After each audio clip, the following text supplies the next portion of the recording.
Getting your priorities right is a very important thing in your career and in your life.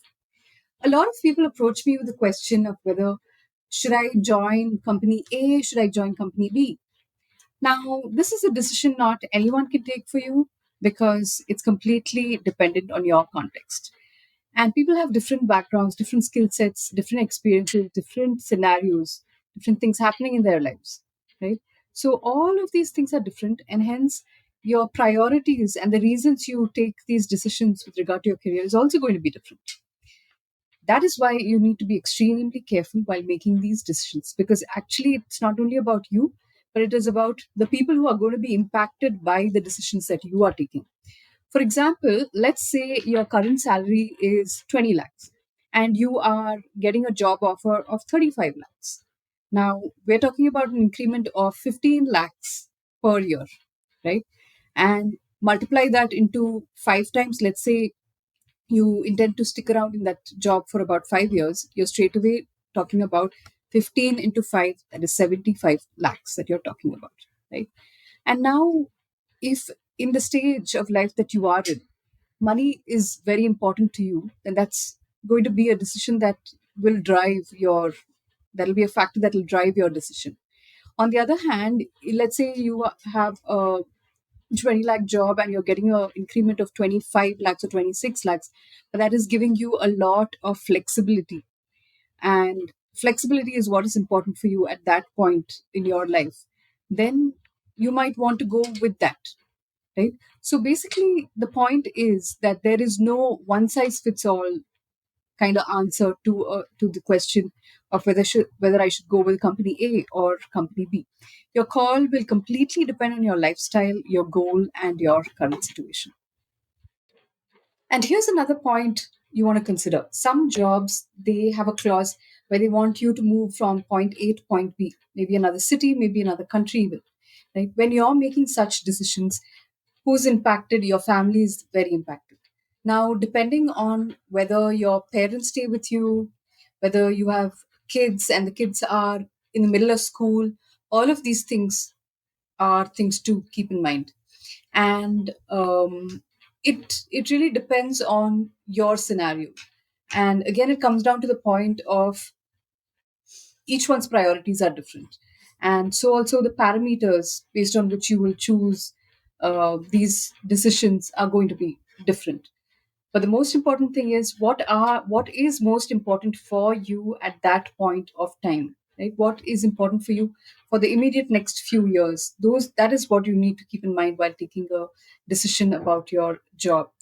Now, for instance, if you are someone who is very young and not yet married, then you that gives you a lot of flexibility to move around from one city to another city, maybe one country to another country, right? But if you are someone who has kids, then you have to factor all of that in and take bigger calls, which will impact not only you but the others in your family as well. Now, therefore, your mobility and your ability to move around will be impacted or limited by these factors. And that's why prioritizing the right things in your life at the right time of your life is absolutely important. Now, when you are young, you have a lot of energy and flexibility to move around. It's okay to switch jobs, even places at that point. But once you have a family, things become a little more challenging, right? Nothing that is not doable, but you need to keep some more things in mind before taking a decision like that. Now, another important thing to consider is whether your spouse is working or not. If your husband or your wife is working, then their job is also bound to get impacted by your decision to relocate. And this can make these relocation decisions even tougher. Sometimes you may have a spouse who's a government employee, so that puts additional restrictions. Now, in that case, it's a different ballgame altogether, right?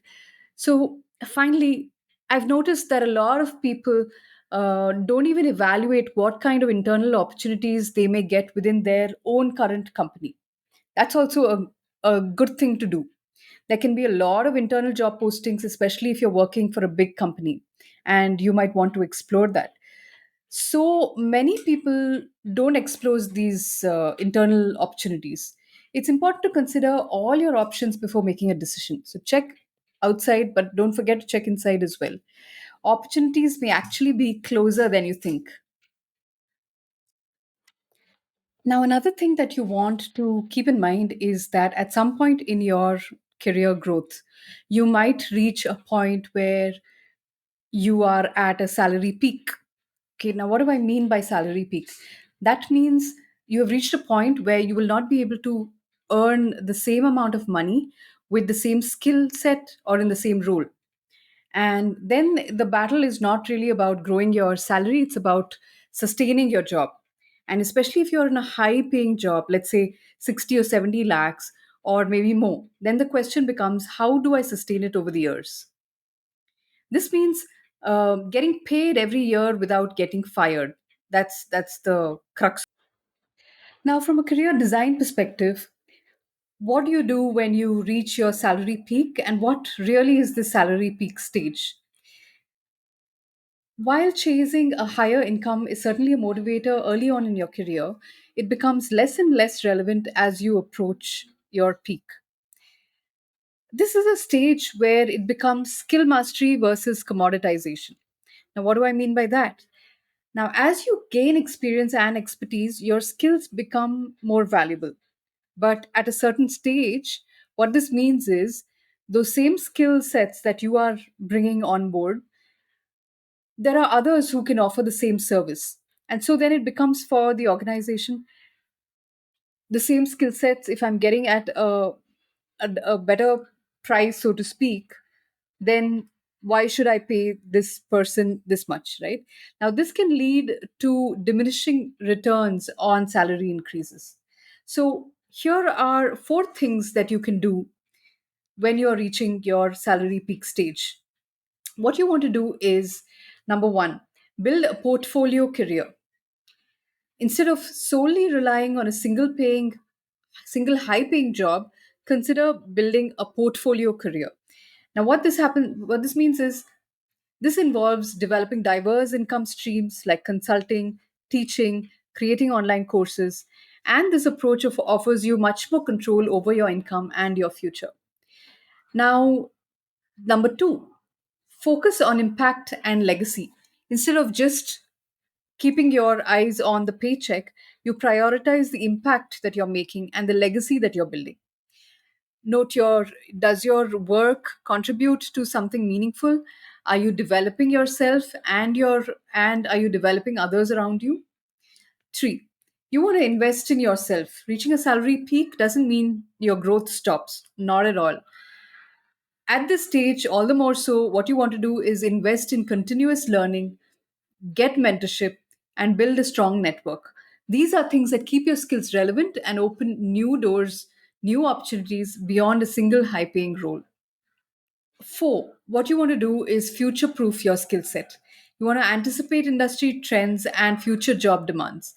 You want to develop skills in emerging areas to stay ahead of the curve and market your value in the market. By shifting your focus from salary maximization to career design, you can create a more sustainable and fulfilling career path in the long run. The goal then becomes becoming irreplaceable, not just through a high salary, but through your unique expertise and your network, and more than anything else, the value that you bring to the table.